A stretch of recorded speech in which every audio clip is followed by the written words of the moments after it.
Essa é uma aula de geografia sobre a Ucrânia e a Rússia. Eu sou a Prof. Lili e vou acompanhar vocês durante essa aula. Vamos juntos! Características gerais. A Rússia é o país mais extenso do mundo, por isso seu território se encontra em dois continentes, a Europa e a Ásia. É também um dos principais produtores e exportadores de petróleo e gás natural. Já a Ucrânia localiza-se no leste europeu e o seu território é o segundo maior do continente. É banhado pelo Mar Negro e faz fronteira com 7 países, incluindo a gigante Rússia. Capitais da Rússia e da Ucrânia. Nós temos aqui um mapa também elaborado por nós que mostra que Moscou, que é a capital da Rússia, que está na parte europeia do país, e Kiev, na Ucrânia. Nós podemos perceber que essas capitais são bem próximas e são interligadas tanto por rodovias quanto por ferrovias. Agora vamos conhecer um pouco mais sobre essas capitais. Kiev é a maior cidade da Ucrânia e reúne pouco mais de 3 milhões de habitantes, o que equivale a 7% dos moradores do país. Há outras duas cidades com mais de 1 milhão de habitantes, Kharkovia e Odessa. Moscou, capital da Rússia, também é a cidade mais populosa do país, com cerca de 12 milhões de habitantes, segundo a ONU 2019. A segunda cidade mais populosa é São Petersburgo, com 5,5 milhões de habitantes. Então, nós podemos perceber que a segunda maior cidade em população da Rússia, ela é com uma população bem maior do que a capital da Ucrânia, que é a cidade maior do país. Então, nós podemos perceber uma grande diferença de tamanho e de proporção entre esses dois países. Relevo. A Ucrânia integra a planície europeia oriental, por isso seu relevo tem a tendência a ser plano ou suavemente ondulado. As montanhas se concentram na região oeste, na área da Cordilheira dos Cárpatos. Seu ponto culminante é o Monte Orvela, a 2.061 metros acima do nível do mar. Já a Rússia possui um relevo que se divide entre as planícies e planaltos e abriga a maior elevação da Europa, o Monte Elbrus. Outra elevação importante são os Montes Urais, uma fronteira física aos continentes europeu e asiático, e que separa também a Rússia ocidental da Rússia oriental, ou seja, a Rússia do continente europeu e a Rússia do continente asiático. Hidrografia. Nesse outro mapa elaborado por mim aqui no canal, nós podemos perceber que ambos possuem a grande quantidade de rios e lagos. Mas a Ucrânia não tem tanto quanto a Rússia. A maior abundância de água está na Rússia. Pessoal, se você está curtindo essa aula, não se esqueça de dar aquele like, se inscrever aqui no canal e apertar o sininho. Principais rios. O rio Dnipro é o principal curso d'água da Ucrânia. Esse serve tanto no abastecimento quanto para os transportes. A Rússia possui uma extensa rede hidrográfica, sendo um dos principais rios do país, que é o Volga, o mais extenso da Europa. Eu trouxe aqui para vocês uma imagem do rio Volga em uma das cidades russas. O rio Lena também se destaca, pois consiste em o maior curso d'água da Rússia, com 4.400 quilômetros. Clima. O clima predominante na Ucrânia é o temperado continental. As temperaturas mais quentes do ano ocorrem em julho e variam de 18 a 23 graus. No frio, os termômetros marcam entre -8 e -3, com as mínimas registradas em janeiro. Lembrando que no continente europeu, asiático, nessa área da Rússia e da Ucrânia, os climas são o inverso aqui do Brasil. Então, enquanto em janeiro nós estamos no verão, eles estão no inverno, por isso as temperaturas mais baixas. E em julho, para nós estamos no inverno e eles estão no verão, por isso as temperaturas mais altas. A Rússia, como possui uma grande extensão, possui 3 tipos climáticos. O continental úmido, que ocorre na área ocidental, que é marcado por temperaturas amenas, ou seja, que não são nem tão quentes, nem tão frias, e altos índices de precipitação, ou seja, muita chuva. O Sudeste, por influência do relevo montanhoso, é caracterizado por alta amplitude térmica, com invernos muito frios e verões muito quentes. Por fim, o norte da Rússia possui temperaturas baixas na maior parte do ano, com invernos rigorosos e baixos índices de precipitação. Nessa área, os termômetros já registraram menos 43 graus Celsius. É muito frio.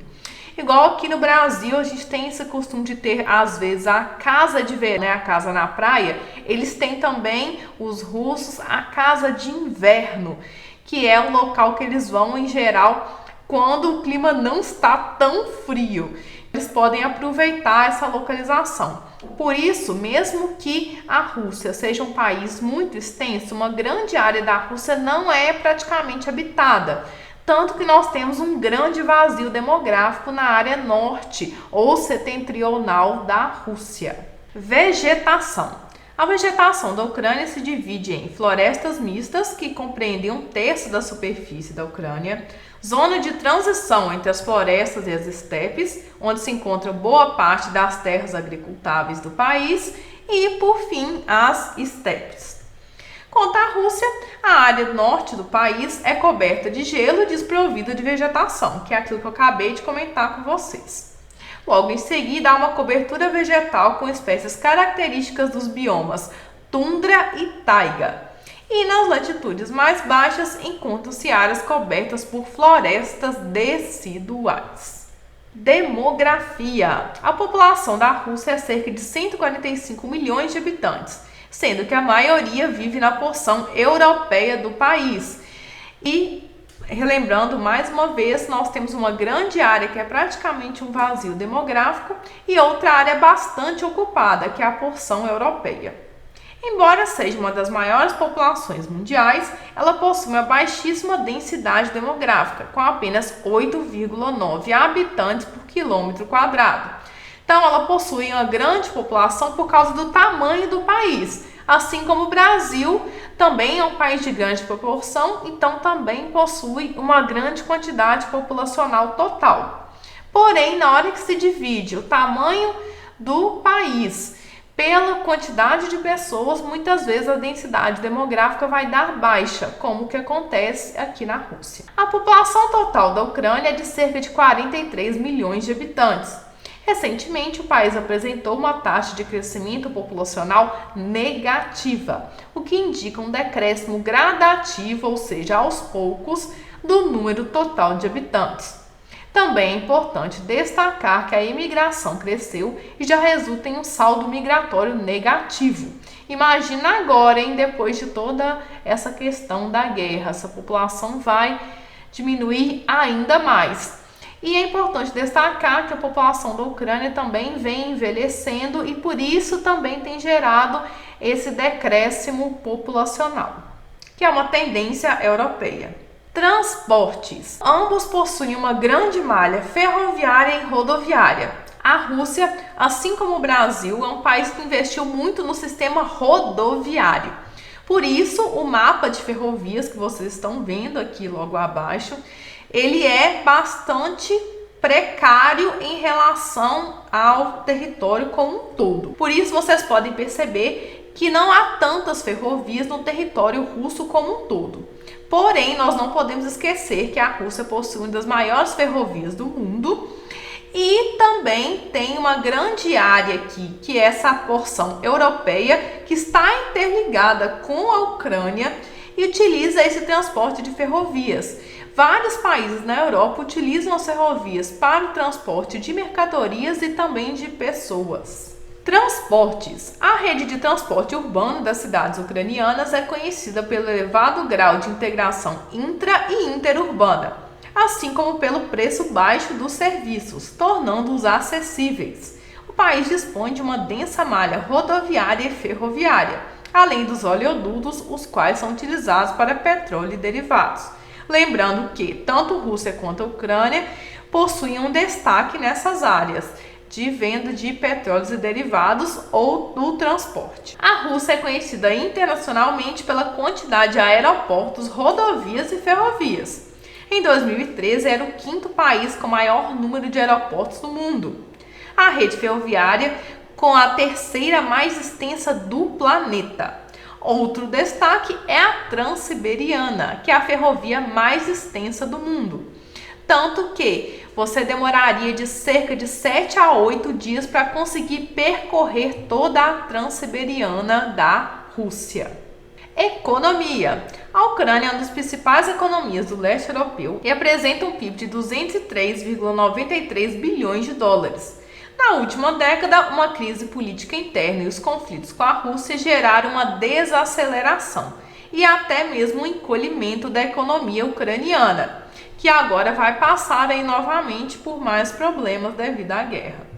A Ucrânia não faz parte da União Europeia, mas recebe apoio dessa por meio de um acordo de associação, o qual entrou em vigor a partir de 2017.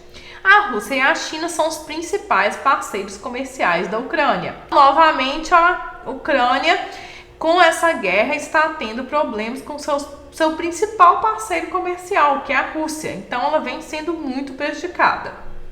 O PIB da Rússia é aproximadamente 1,7 trilhão. Olha só, em comparação com a Ucrânia, é muitas vezes maior o PIB da Rússia. Lembrando que a Rússia integra aí os BRICS, que é Brasil, Rússia, Índia e China, que foram consideradas as maiores economias em crescimento do mundo dos últimos tempos.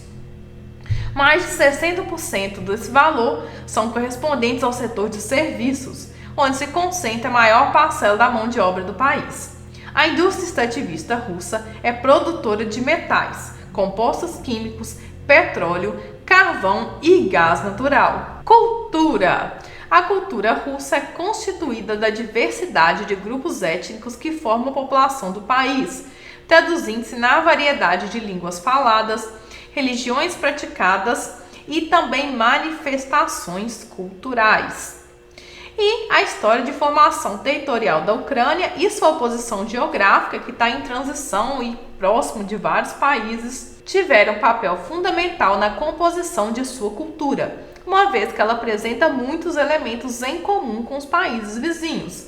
O idioma oficial do país é o ucraniano, mas o russo também é bastante utilizado, como também outras línguas. E um importante símbolo da cultura desses países, principalmente da cultura russa, são essas bonequinhas que uma encaixa na outra, que é a Marioska, muito linda, inclusive, é um artesanato, são pinturas feitas à mão, tradicionais da Rússia.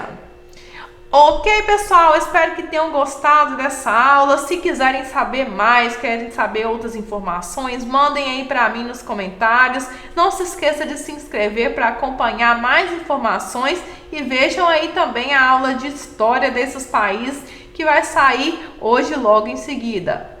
Super beijo e até a próxima. Tchau, tchau!